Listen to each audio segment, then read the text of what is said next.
Hello and welcome, I'm Ellie Richardson and you're watching The World Report on NewsX World. Let's take a look at the top headlines of this hour. A US judge blocks the deportation of Rumsiya Öztürk, a Turkish student at Tufts University, according to her lawyers. The decision is filed at a federal appeals court after her arrest during a crackdown on pro-Palestinian activists. Hong Kong leader John Lee praises the 20-year sentence given to pro-democracy media tycoon Jimmy Lai, calling his crimes severe. The United States, United Kingdom and the United Nations condemn the jailing as unjust and urge his release on humanitarian grounds. Jeffrey Epstein associate Ghislaine Maxwell appears virtually from a Texas prison and refuses to answer the US House Oversight Committee. Chair James Comer says she invokes the Fifth Amendment, blocking questions on Epstein and possible co-conspirations. US President Donald Trump opposes Israel's annexation of the occupied West Bank as international criticism grows. The White House says a stable West Bank is key to Israel's insecurity and regional peace. The United States and Armenia have agreed to cooperate on civil nuclear energy, deepening ties. The move follows a US-brokered South Caucasus peace deal, with Washington seeking to draw Yerevan closer. The US says it is awaiting clarity on how much of nearly $4 billion it appears the Trump administration will pay and when. UN chief warns of imminent financial collapse as the US confirms it has planned a partial payment in the coming weeks. French President Macron says Europe must prepare for further confrontations with the United States. He warns Washington could target the EU over digital rules and tariffs, saying the Trump administration is increasingly hostile to Europe. Israeli Prime Minister Netanyahu heads to Washington to urge President Trump to expand nuclear talks with Iran as US military pressure builds. Israel wants to curb Iran's enrichment, missiles and regional allies, while Tehran rejects those demands without sanctions relief. We are now taking some breaking news. A fire broke out at Hong Kong International Airport. The blaze started at Terminal 1 at around 3 p.m. local time. Airport authorities say 3 boarding bridges were closed as a precaution. Fire crews responded quickly and the situation was brought under control. Operations were briefly disrupted, but the fire has since been extinguished. Officials confirmed there were no injuries. The cause of the fire is now under investigation.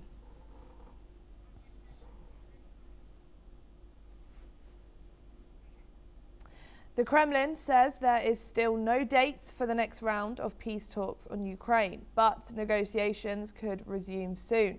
Russia confirmed that discussions remain ongoing despite the lack of a clear timetable. Last week, Russia, Ukraine and the United States held a second round of trilateral talks in Abu Dhabi. The meetings produced no major diplomatic breakthrough. However, the sides did agree to exchange prisoners of war. A total of 314 detainees were freed, marking the first such swap since last October.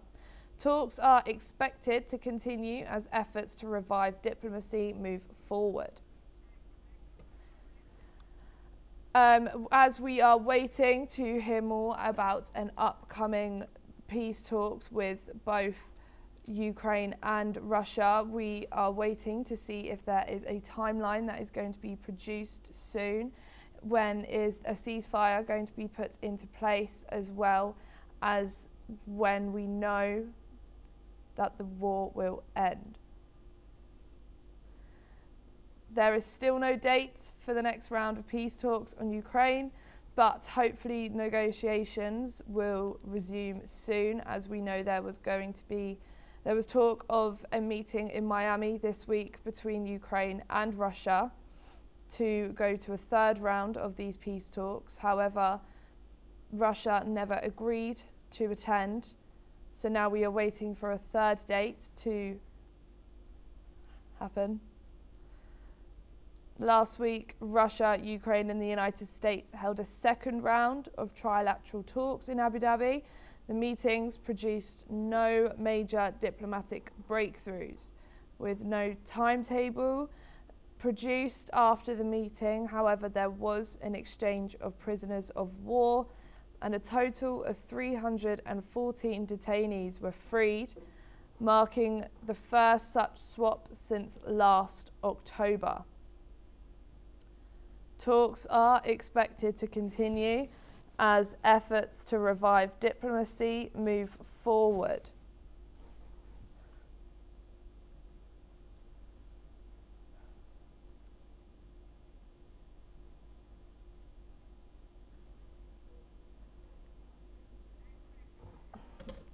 The Kremlin says there is still no date for the next round of peace talks on Ukraine, but negotiations could resume soon.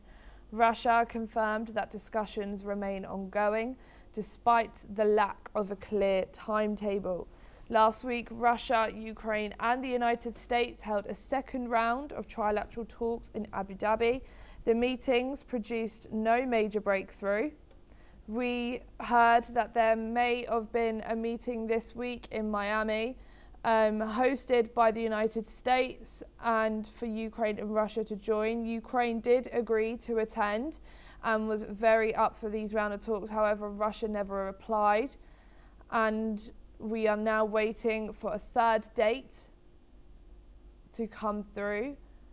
However, there has been no agreement to any sort of timetable,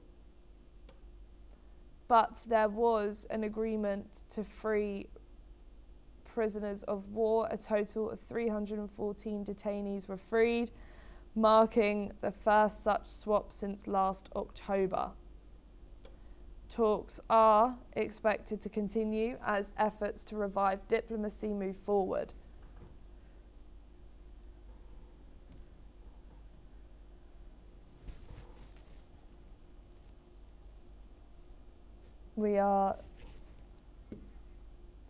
The Kremlin says there is still no date for the next round of peace talks on Ukraine, but negotiations could resume soon. Russia confirmed that discussions remain ongoing despite the lack of a clear timetable. Last week, Russia, Ukraine and the United States held a second round of trilateral talks in Abu Dhabi. The meetings produced no major diplomatic breakthrough. However, the sides did agree to exchange prisoners of war.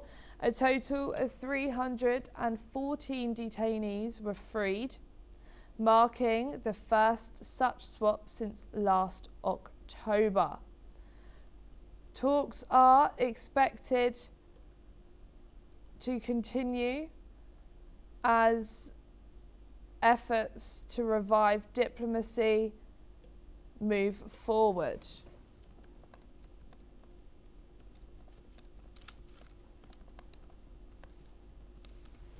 As said, there were meant to be some talks this week in Miami.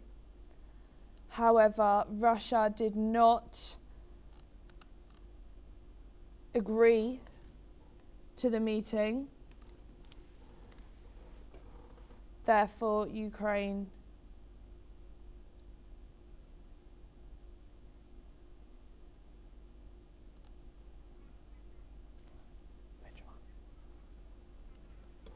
We are now being joined by Dr. Satoru Nagao, who's a fellow Hudson Institute, joining us from Tokyo. Thank you so much for joining us here. What does the lack of set dates for renewed Ukraine peace talks suggest about Russia's intentions towards diplomacy at this stage of the conflict? Currently, sorry, thank you very much for asking. So, currently, Russia wants to buy time to continue their war, and despite they do not wish the new sanction against Russia. So that's why setting the date is one kind of buying time, because if without setting time there is no negotiation. There is no negotiation means that they continue to talk to open the negotiation table. So that's why this is buying time. But there is another risk in this case, because if the Western side, especially the President Trump, thinks Russia does not have the will to ceasefire this war, and that's why the Russia does not agree to next negotiation. In this case, there's a high possibility that U.S. will end this negotiation and impose sanctions. So between the benefit and the risk, Russia try to manage carefully, and so they try to seek the balanced policy. But the real purpose of the Russia is because they are expanding the territory step by step, even small, and so they want to continue this war. But that is the real opinion of Russia, I believe. And is the delay in setting a new negotiation, is this a tactical move by Moscow, or does it reflect genuine obstacles on both sides with coming to a decision? And this is a good question, I think, because I said that this is a tactical move. Tactically, Russia want to buy time, and but if President Trump thinks this is a strategic move of Russia, this means that Russia does not have the will to end the war. That's why they cannot reply in the proper timing. So that's why tactical or strategic is very important in this case. And but the real opinion of the Russia is, I believe, is this is a strategic move. The extending the negotiation process, extending the time. During that time, they continue to attack Ukraine and expand territory one by one. And finally, they want to do is, of course, eliminate Ukraine as a nation and take the Ukraine back to the Russian territory, looks like Soviet Union. That kind of idea is a background idea Putin has. That's why beginning of the war in 2022, they try to occupy Kyiv. But now it is impossible just now, but in the long run, they want to do that. Thank you so much for joining us, but don't go too far as we will be back with you very shortly.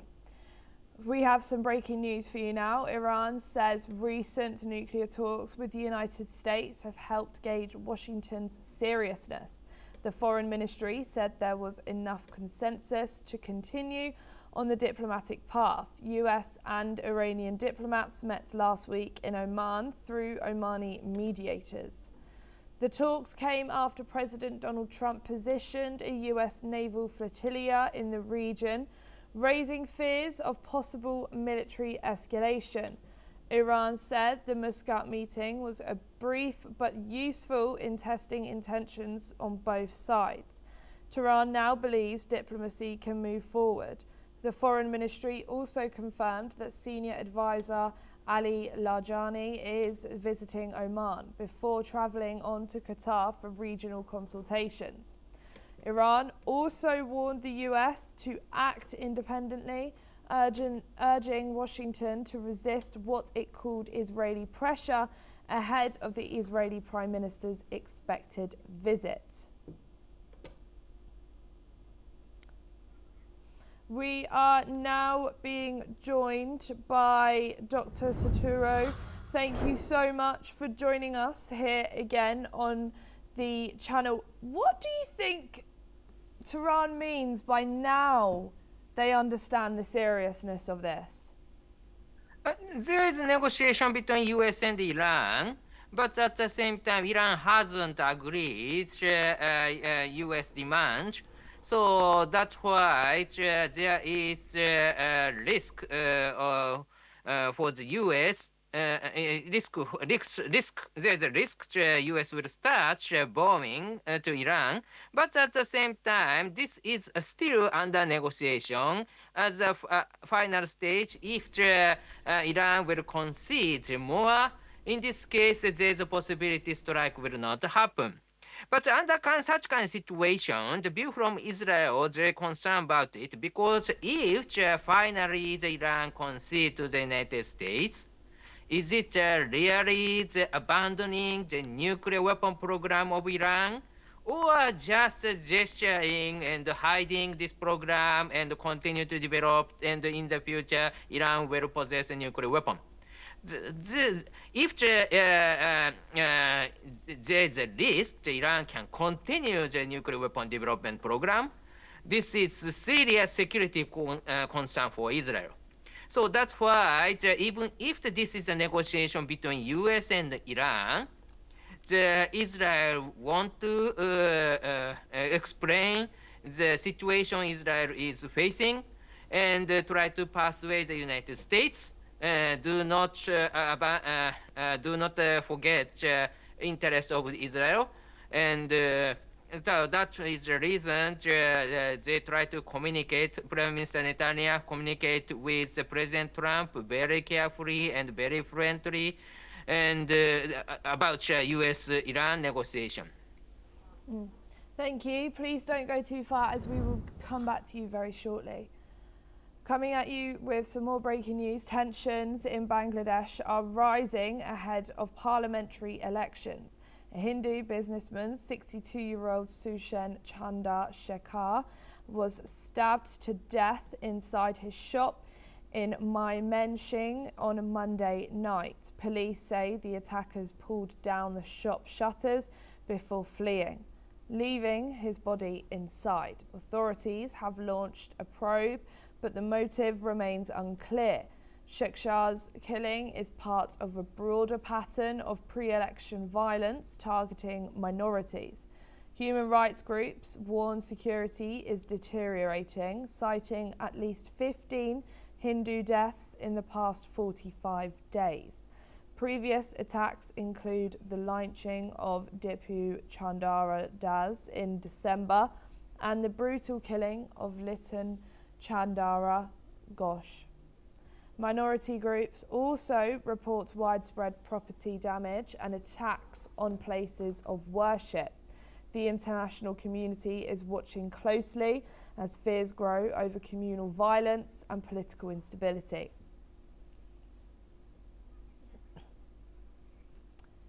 EU Defence Commissioner Andrius Kubilius says Europe should take full responsibility for its own defence. Speaking in the European Parliament, Kubilius called for the creation of a European Defence Union. He said Europe needs a strong institutional framework to deepen defence cooperation across the bloc. Kubilius stressed that the EU must reduce its reliance on the United States. He highlighted key gaps, including space-based intelligence and air-to-air refuelling. Replacing US strategic enablers with European capabilities, he said, must now be a top priority. Pressure continues to mount on UK Prime Minister Keir Starmer after the release of new Epstein files, with growing calls for his resignation. The scandal centres around Starmer's controversial decision to appoint Peter Mandelson, a former Labour politician with well-documented ties to Jeffrey Epstein, as UK ambassador to the US. The revelations have sparked public outrage, leading to resignations from key aides, including Starmer's chief of staff, Morgan McSweeney, and Communications Director Tim Allen. However, Starmer remains defiant, insisting he will not step down and has vowed to fight for his premiership. Meanwhile, Anas Sarwar, leader of the Scottish Labour Party, has become the first senior Labour figure to call for his resignation, citing the significant distraction the scandal has caused. Furthermore, Starmer's approval ratings have taken a severe hit, and with local elections just around the corner, the pressure on his leadership is intensifying, leaving his political future under severe scrutiny. We are now being joined again by Dr. Saturo. Thank you so much for joining us back here again on NewsX World. What are the core political risks for Starmer and his government stemming from alleged links to the Epstein files with, obviously, Peter Mandelson? What are the big risks going on right now? In this case, this is serious because he appointed UK ambassador to the United States, and that guy revealed much information to Epstein. So if Epstein has will, he can sell this information to others. So that's why this is serious revelation of the secret information. But what kind of information has revealed has been under investigation now. So that's why it is not clear. But step by step, by one, in these people are knowing how serious this scandal is. And this is not just a scandal of the celebs. This is a spy game between UK and Russia, or US and Russia, or the Russia is not identified clearly, but any country could be the target. But mainly this scandal is happening in the Western countries, so who want to get this information is clearly the Russia or China or this country. So that's why people doubt Russia's involvement. And in case of the ladies who kidnapped, so simply said victims of this scandal, indeed there are many Russians. So that's why the Russia's involvement is people are doubting that is true.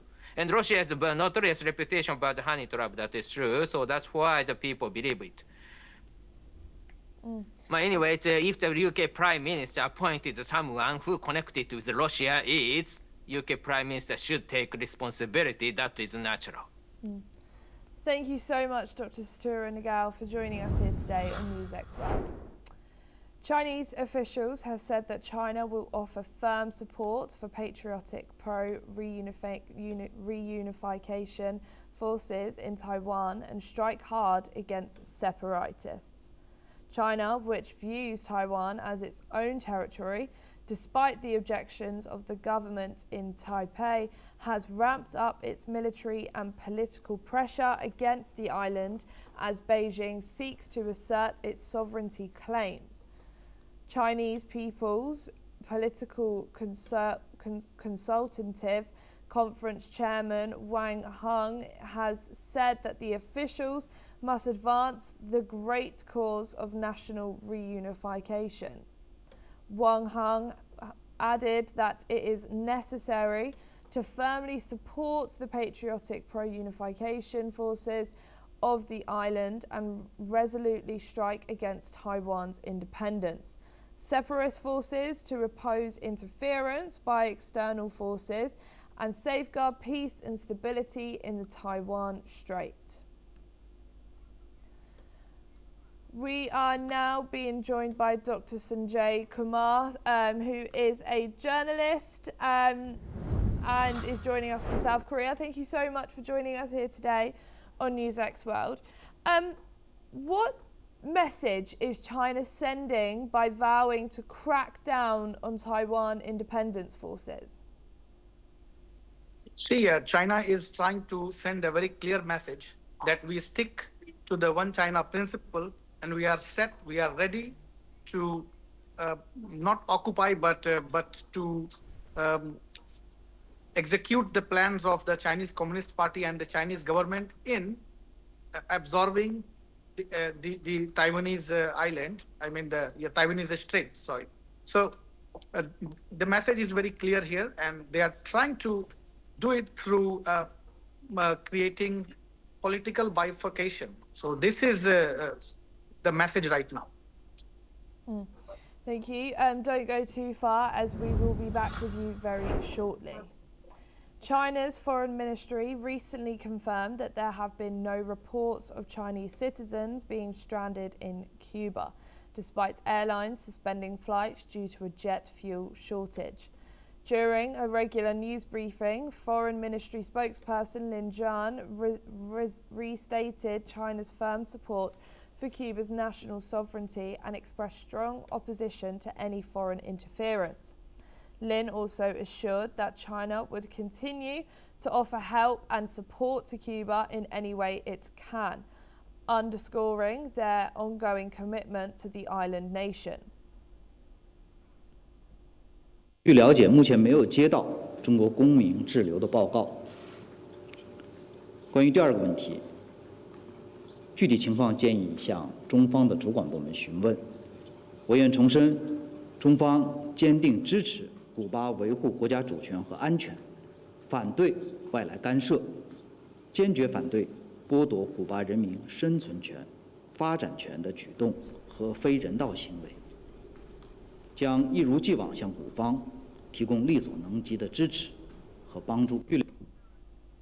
South Korea has launched a new committee to begin reviewing US investment projects, aiming to accelerate the implementation of a $350 billion trade deal with Washington.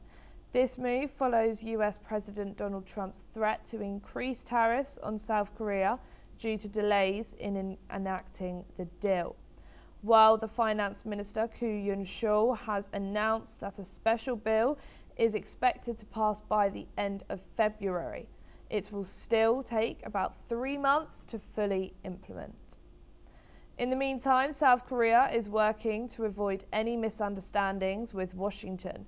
Discussions have expanded to include non-tariff barriers, especially in the agricultural and digital services sector, as part of the ongoing efforts to smooth over trade relations. This development comes at a critical time as South Korea seeks to maintain strong trade ties and avert further economic tensions with the US. We are now being joined again by Dr. Sanjay Kumar. Thank you so much for joining us back here today. Does this move show cooperation with the US or is it pressure from Washington, do you think? It has both aspects. US pressure is also there, and as well as there are internal pressures from South Korean government and the ministries. So the entire South Korean administration, be it trade ministry, industry ministry, and the presidential office, they look very committed to execute the negotiations that they have in order to minimize the risk that it may cause because of President Trump's, mood swings. Because just recently, there was a signal that, not just signal, but President Trump has instructed even that the tariffs may go again up to 25%, which would be a big blow. The South Korean people also perceived it as a big blow, including the government. And that is why South Korean President Lee Jae-myung also looks very committed. He has said even to many media and people publicly that there is a need to fasten the process in the parliament so that it may not affect the relationship with the countries. And I am sure that it was in reference to US, although he might have not mentioned US, but everybody knows that why this is happening. And because of this, the Korean people also looks very committed not to lose this chance, and there is a pressure. And if the parliamentary process goes on, they are supposed to make some decision on March 3. But since this entire conclusion through the political process and the parliamentary process may go up to 2 to 3 months, it is very alarming. This situation creates a big alarm. And South Korea, in one word, we should understand that wants to not miss any opportunity. I mean, stitch in time saves nine. This is what South Korean government is thinking right now. And will these reviews make it easier or harder for US companies to invest in South Korea? It will not impact the US government, US companies to invest in South Korea. But, if this process gets delayed, it may affect Korean companies who are set to invest in the US, including the projects such as, under MASGA and some projects in semiconductor and AI. Because, many Korean companies are planning and that, but, it is very interesting to note here that South Korean government is trying to not miss opportunity to harm the Korean companies, and they have come up with some sort of MOU setups, MOU establishments, and this is going to solve the issue. This is what South Korean government has been thinking. So, of course, if the entire process does not get executed in right time and in within a few weeks, then of course it may impact the Korean companies as well as the US companies. But the government here looks very much aware and very much committed, and that is why it looks like they are going to sort out soon. Thank you. Don't go too far, as we will be back with you very shortly. Coming at you with some more breaking news, Israeli Prime Minister Benjamin Netanyahu says he will focus on Iran during his upcoming meetings with the US President Donald Trump. Netanyahu is traveling to Washington this week and will meet Trump on the 11th of February. He said discussions will cover Gaza and regional issues, but negotiations with Iran are the top of his priority. Before leaving, Netanyahu added that he will present Israel's views and principles for the talks with the US. Their meeting follows recent US-Iran talks in Oman last week. After those discussions, President Trump indicated another round of negotiations could take place soon. Netanyahu's visit signals Israel's active involvement as the diplomatic process with Iran continues. As we are waiting to hear more we didn't hear much about the Iran and US talks, but we do know it wasn't as well as what some would hope. We were told that they were good, Israeli, but we just don't know what's going to happen between them two now. But Israeli Prime Minister Benjamin Netanyahu says he will focus on Iran during his upcoming meeting with the US President Donald Trump. Netanyahu is traveling to Washington this week and will meet Trump on the 11th of February. He said discussions will cover Gaza and regional issues, but negotiations with Iran are the top of his priority. Before leaving, Netanyahu added that he will present Israel's views and principles for the talks with the US, and their meeting follows recent US-Iran talks in Oman last week. After those discussions, President Trump indicated another round of negotiations could take place soon. Netanyahu's visit signals Israel's active involvement as the diplomatic process with Iran continues.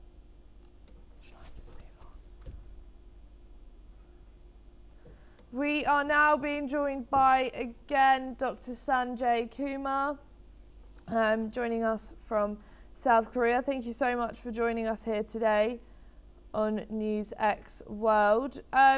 What can we expect from Netanyahu to say to the US, and do we think this talk is going to be a good one for Iran and US?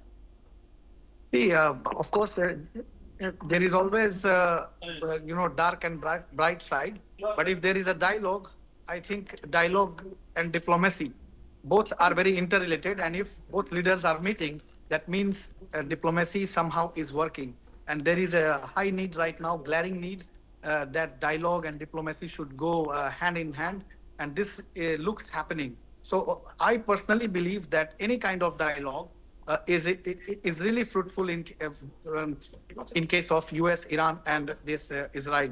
So, of course, it's very difficult to imagine some kind of positive results, but at least something is better than nothing. So diplomacy has to be, base.